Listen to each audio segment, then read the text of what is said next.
Bonjour à tous et bienvenue sur Oji's Book Club, la chaîne où je vous parle de mes lectures. J'essaye de vous montrer aussi mon quotidien et de vous faire des retours sur ce que je fais ces derniers temps.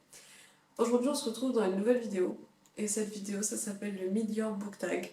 Alors en traduction littérale c'est vraiment le book tag du milieu d'année.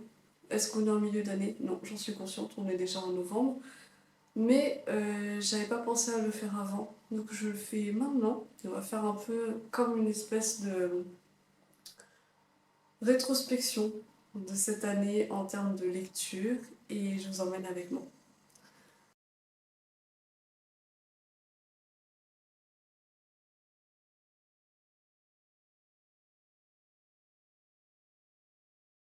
Alors j'ai noté les questions sur mon téléphone parce que c'était plus simple. Les questions, je les ai prises sur la vidéo de Jack Edwards qui fait des vidéos en anglais. Si vous aimez bien ce genre de contenu, mais aussi en anglais, je vous invite à regarder sa chaîne. Et il y en a beaucoup d'autres qui ont fait aussi cette vidéo, mais c'est vrai que j'avais regardé la sienne et que ça m'avait donné des idées de lecture. Et je trouve que faire un peu une introspection sur ce qu'on a lu jusque-là, c'est très bien parce que des fois, moi j'ai l'impression de, je le dis souvent d'ailleurs dans les vlogs, de pas lire assez, de pas faire assez, et d'avoir ce genre de vidéo qui permet de montrer que si on fait déjà beaucoup, c'est trop bien. La première question de ce book tag, c'est le meilleur livre qu'on a lu en 2024. Comme on est presque à la fin de l'année, je pense qu'il n'y en aura pas beaucoup qui vont arriver dans mes lectures et qui vont être des gros coups de cœur. Donc je peux m'avancer et dire que pour moi, c'est pas un livre, c'est une saga entière. Et j'en ai déjà parlé sur le podcast, sur Instagram et sur cette chaîne. C'est Blackwater de Michael McDowell. Tous les livres sont ici. Je pense que vous les voyez un petit peu. Ils sont tellement beaux. Cette saga, ça a été le coup de cœur. Parce que je l'ai eu à mon anniversaire. Ça fait longtemps que je voulais le lire, mais je l'avais pas fait. Et on est vraiment dans quelque chose de fantaisie, d'assez immersif. Il y a plein de choses qui vont rester un peu cachées. Donc pour ceux qui ne connaissent pas du tout la saga, on va suivre une famille, enfin deux familles. Et la première, en fait, c'est Oscar qui va trouver une jeune femme seule dans un hôtel alors que toute la ville est inondée. Et il va ramener cette femme chez lui pour pouvoir lui donner un refuge, etc. Il va finir par la marier, il va être fou amoureux de sa femme, sauf que sa femme a un secret, c'est qu'elle a un lien avec le fleuve de la Perdido qui traverse cette ville des États-Unis et qui, elle a en fait des petites habilités magiques. Mais cette dame va tellement être investie dans l'histoire de sa famille, dans le bien-être de sa famille, qu'elle va tout faire pour qu'il réussisse et qu'il devienne encore plus riche, etc. Et c'est 6 tomes sur à chaque fois un personnage un peu plus mis en valeur que d'autres sur chaque tome. Et c'était génial. Le côté fantasy, il est là, il est un peu pas omniprésent parce que c'est vraiment, on n'a pas forcément trop d'informations jusqu'au bout, on ne saura pas tout dessus. Mais il y a cette idée qu'il y a quelque chose de magique et du coup j'ai forcément adoré. Combien de livres j'ai lus pour l'instant? euh, Alors, à l'heure où j'avais écrit les questions, j'avais mis 65. Mais je vais regarder Goodreads, ce sera plus simple. Je pense que j'en ai lu un petit peu plus. D'ailleurs, si jamais vous voulez voir un peu ce que j'ai lu, parce que je lis beaucoup, donc forcément j'essaye d'en parler sur YouTube et sur le podcast. C'est pour ça que j'ai deux plateformes différentes, c'est pour pouvoir couvrir le maximum de mes lectures et vous donner le maximum de retours. Mais c'est évidemment impossible de faire des retours sur tous les livres. Donc, je vous invite à me suivre sur Goodreads. Alors, pour l'instant, j'en ai lu 71. Donc 71 livres lus euh, depuis le début d'année. Mon objectif, c'était de lire 110 livres cette année, puisque l'année dernière, j'avais atteint les 100 livres. Mais j'ai l'impression que ça ne va pas se faire. Ça ne va pas se faire parce qu'il y a forcément eu des jours où je n'ai pas pu lire, puisque c'était ma dernière année de master. J'ai moins de temps pour lire. Et dans un sens, je suis contente quand même de ce que j'ai fait, parce que Il y a aussi, quand on regarde TikTok, Insta et tout, on a cette compétition de se dire oh là là, elles ont lu tant de livres, moi aussi il faut que j'y arrive, etc. Et limite, ça en devient toxique alors que de base c'est une passion. Donc, j'essaie de me dire que 70 livres c'est très bien. Je pense que j'aurais peut-être atteint les 80 d'ici fin décembre, puisque là j'ai encore des livres qui vont être en préparation, enfin, pour ce mois-ci et le mois de décembre forcément.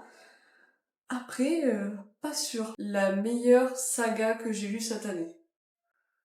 Bon, là j'avoue que la question, comme on dit, la question elle est vite répondue. Je viens d'en parler pendant je ne sais combien de temps il y a quelques instants. Forcément, Blackwater, Michael McDowell. Là, une place, non, mon cœur est même pas là. Dans mon cœur. Voilà. Dans mon cœur, trop contente. Un livre qui est récemment sorti et que tu n'as pas encore lu mais que tu voudrais lire.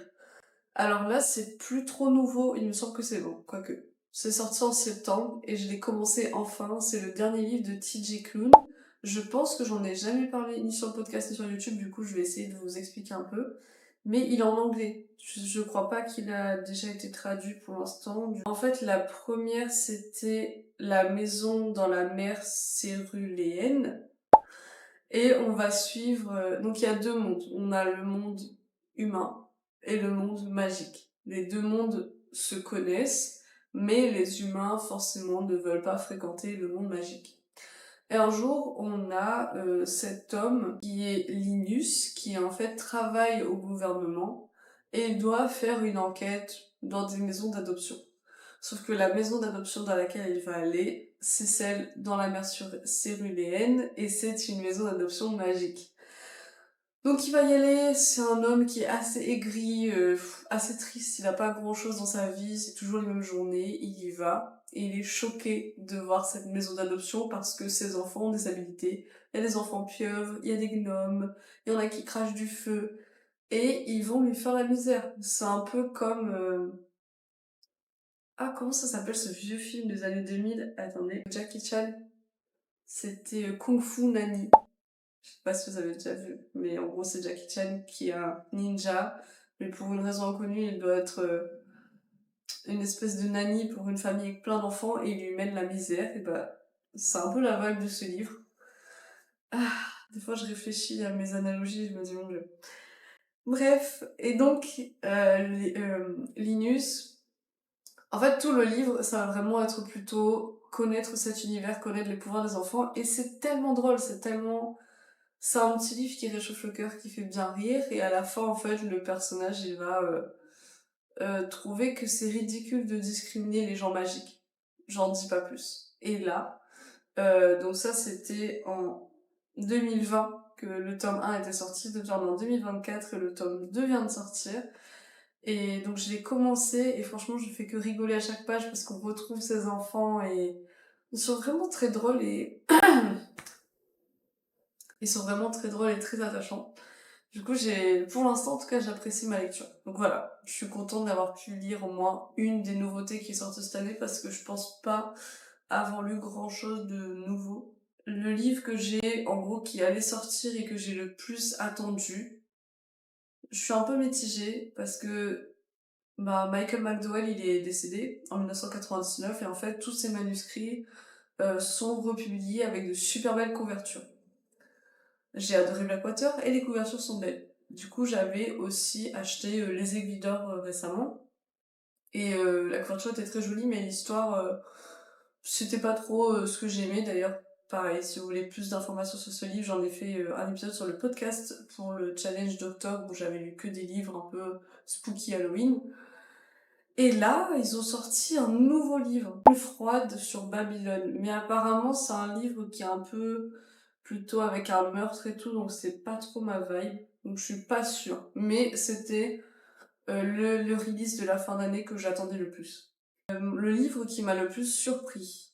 Alors je pense que c'est The Spell Shop de Sarah Beth Durst.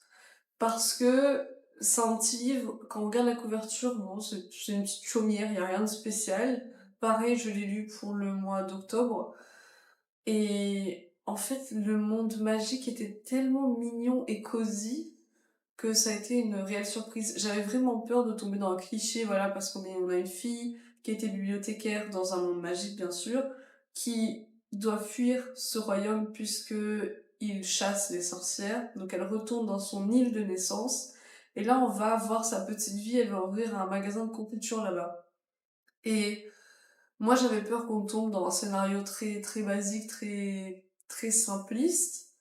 Il y a eu des petites choses qui étaient légèrement des clichés, mais dans l'ensemble, c'était mignon. On a une petite town romance qui est vraiment bien menée. On a une intrigue qui est sympa, des personnages qui sont attachants, et ça a été une très très grosse surprise parce que franchement, c'est pas le genre de livre que j'aurais pris en librairie. Auteur préféré ou un livre qui est nouveau pour moi? Euh, En auteur que j'ai découvert cette année, il y en a plusieurs. J'ai découvert Kwame Alexander, j'ai découvert Tahar Ben-Jelloun, j'ai découvert plein de gens en fait. Mais là, dans ma tête, celui auquel je pense, c'est le livre que Tam Cour vient de sortir. Tam Cour, pour ceux qui connaissent pas, c'est une youtubeuse qui fait un peu plutôt tout ce qui est développement personnel, travail sur soi et motivation. Et je l'adore. Franchement, je regarde toutes ses vidéos, je suis fan. C'est en anglais. Voilà, et elle a sorti un livre qui s'appelle Buy Yourself the Damn Flowers, et c'est aussi du développement personnel, et elle revient sur plusieurs points de sa vie. Mais pas que, elle va voir un peu comment améliorer tes techniques de travail, productivité, comment faire en sorte de se mettre en avant et pas toujours mettre les autres dans ta vie en avant parce que bah, toi aussi t'es important. Du coup, j'ai trouvé que c'était une très bonne lecture. Et j'ai hâte qu'elle ressorte d'autres livres, idéalement dans les autres années, qui sait. Mon dernier crush fictionnel. Fictif. C'est peut-être ça le mot. Alors là, je vais paraître cliché de fou, mais mon crush fictif, c'est Zayden de Fourth Wing. Ouais, là, je suis juste en train d'y penser.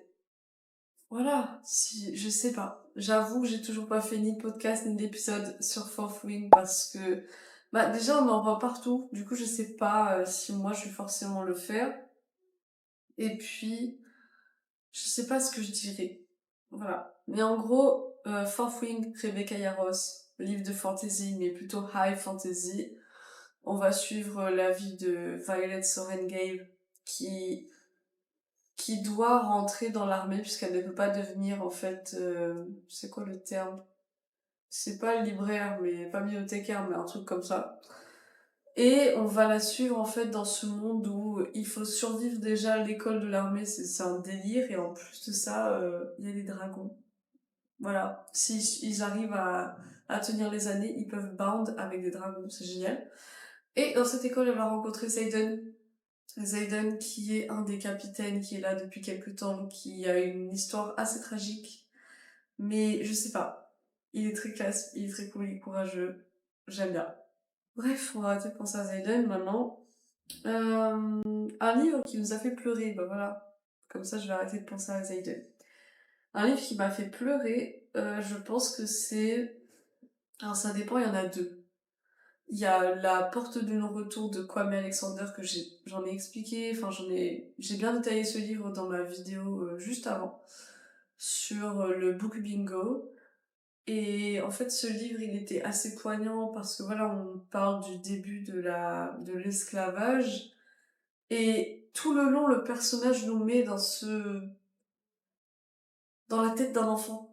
On est dans la tête d'un enfant, on est un enfant, et tout d'un coup, à la fin, parce que voilà, on est dans sa petite vie, on comprend pas ce qui se passe, ha ha ha, et à la fin, il nous dit, tu vas devenir esclave. C'est une horreur, voilà, c'était bouleversant. L'autre livre qui m'a fait pleurer cette année, c'est Au pays de Tahar Ben-Jelloun. Pareil, j'en ai parlé dans la vidéo du Book Bingo, j'en ai fait un épisode sur le podcast, et là, c'est le fait de suivre ce monsieur qui est immigré, qui vit en France, qui rêve de retourner dans son pays, et quand il y est, ça se passe pas comme il veut, et la fin, elle est juste, détruit une personne. Des fois, j'y repense là, et je sais pas. Voilà. Je sais pas pourquoi les auteurs aiment nous faire souffrir comme ça. Un livre qui nous a rendu joyeux. Bah là, on va partir dans l'autre côté. On a plusieurs, je pense que The Spell Shop, ça rentre dedans. Tout ce qui est dans l'univers magique en général. Mais là, franchement, dans les livres qui m'ont rendu le plus joyeuse, je pense que c'est Lightfall. J'en ai parlé sur 3 vidéos déjà, mais petite BD trop mimi, avec une histoire qui est quand même assez triste, mais qui est menée... Enfin, je pense que c'est les dessins qui font que cette histoire reste très jolie. Et donc, c'est un livre qui m'a vraiment rendue très heureuse. Après, il y a aussi L'Or Olympus. C'est un petit peu les livres qui m'ont rendue heureuse cette année. Et je pense que le dernier livre de TJ Klune que j'expliquais un peu auparavant, là, ça va sûrement en être un aussi. Ah non, il y a un livre qui m'a fait pleurer il y a pas longtemps. C'est un livre qui m'a pas juste fait pleurer, mais qui m'a fait passer par toutes les émotions de la Terre. Nothing Like the Movies de Lynn Painter. Donc là, on est sur de la romance. Mais en fait, c'est A Friends to Lovers Romance. Et on va suivre l'histoire de Libby, Liz, qui elle fait sa vie en fait. Elle est au lycée, tout va bien, c'est sa dernière année de lycée. Et elle a son voisin, Wes, qui est super connu, qui fait du baseball, voilà, c'est le mec populaire, enfin le trope de base. Et ils vont devenir amis jusqu'à tomber amoureux. Et tout le tome 1, c'est trop mignon parce qu'ils réfléchissent vraiment sur leurs conditions, comment faire en sorte que cette relation tienne dans le temps, et c'était génial. Et ensuite ils vont à l'université, et là l'autrice elle a fait le tome 2, Nothing Like the Movies, et tu te dis ok cool, on les voit à la fac, qu'est-ce qu'elle fait? Elle les fait rompre, elle fait en sorte que le père de Wes décède alors que c'était son modèle dans le tome 1, et du coup il va passer par des phases vraiment très compliquées, pour ensuite arriver à ce qu'ils se remettent ensemble. Il y aura du chemin, il y aura tout le livre. Et ce livre m'a fait m'énerver, sourire, pleurer, tout à la fois. C'était vraiment un mix d'émotions, c'était très compliqué à gérer. Et je l'ai lu en un week-end, j'ai pas pu m'en décrocher, donc c'était une très très bonne lecture. Donc celui-là, je pense qu'il rentre dans le... Ça m'a fait pleurer et rendre heureuse en même temps. Le plus beau livre que j'ai acheté cette année. Le plus beau livre que j'ai acheté cette année, c'est Les Chroniques de Castellane, de Cassandra Clare. Mais cette couverture, elle est magnifique. Elle est juste magnifique. Il y a des dessins aussi au début qui sont vraiment très sympas. Ce livre était nul. Voilà. Si vous voulez en savoir plus sur pourquoi c'était nul, j'en ai fait un épisode entier sur le podcast qui est disponible sur Spotify. Et franchement, je n'y vais pas de main morte. Voilà. Donc, très beau livre. Alors, les livres que je dois lire avant la fin de l'année. Bah là, on va regarder la liste sur Goodreads, sachant que cette liste, elle n'est pas à jour du tout. Il y a des trucs que j'ai déjà lus, mais que j'ai oublié de décocher, mais c'est pas grave. Quitter les monts d'automne de Emily Kerbalek. Il n'y a pas grand chose. En fait, c'est simple. J'ai une wishlist que je n'utilise pas. Et en général, pour mes vidéos, soit je réfléchis à un thème. Et donc là, je vais creuser sur qu'est-ce que je peux lire dans ce thème, soit je vais juste à la librairie et je prends les premiers livres que je vois qui m'intéressent et je les lis. Ensuite, la question c'est combien de livres que j'ai lus, à qui j'ai... Enfin, à combien de livres j'ai attribué 5 étoiles. Euh, il y en a pas beaucoup, il y en a 5. On va voir lesquels, on va voir c'est quoi les 5 livres. Mais non, mais je pense que je ferai une vidéo là-dessus. Je ferai une vidéo sur les livres que j'ai attribué 5 étoiles à la fin de l'année parce qu'en général, en fait, ce que je fais, c'est que sur Goodreads, chaque année, une fois que j'ai terminé l'année, ça fait beaucoup d'années là dans une phrase, le 1er janvier, je fais une liste des meilleurs livres que j'ai lus des années. Du coup, j'ai fait ça pour 2021, 2022 et 2023. Donc là, je fais pour 2024 et comme ça, on pourra voir quels étaient les livres 5 étoiles. Ensuite, le livre que je veux relire cette année. Il y en a plusieurs. Il y a pas longtemps, j'ai relu Adi Larue, La vie invisible d'Adi Larue de V. Schwab. J'adore V. Schwab. Et j'en parle d'ailleurs. À l'heure où vous voyez cette vidéo, oui, j'en parle. Non, j'en ai déjà parlé sur le podcast. Oui, le podcast est déjà sorti. L'épisode sur le podcast est déjà sorti à l'heure où vous regardez cette vidéo. Donc ça, c'est ma petite relecture. Livre que j'ai aimé, mais qui a des revues qui sont un peu mitigées. J'ai Yellowface de R.F. Kuang.